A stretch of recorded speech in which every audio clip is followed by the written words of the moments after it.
L'inquiétude persiste dans la population suite aux émanations nauséabondes de gaz d'une usine chimique de Rouen. Les activités du site ont été stoppées et le plan particulier d'intervention a été déclenché par la préfecture de Seine-Maritime.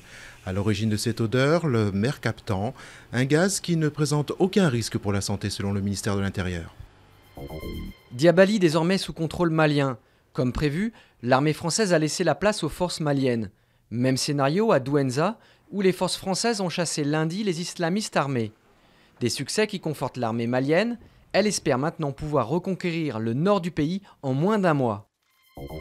Politique du marché du travail inadaptée, système d'indemnisation des chômeurs à revoir. La Cour des comptes se montre très critique dans un rapport de 170 pages.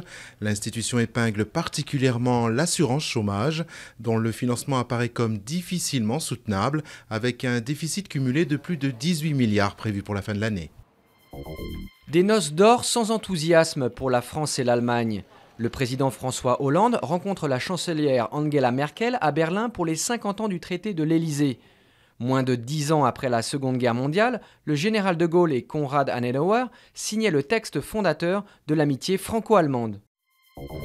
Le 2 mai 2011, par une nuit noire, un commando américain attaque la maison où se terre l'homme le plus recherché au monde, Oussama Ben Laden. Zero Dark Thirty de Catherine Bigelow retrace avec brio les 10 ans de traque du terroriste international, débusqué grâce à la persévérance d'une petite équipe de la CIA.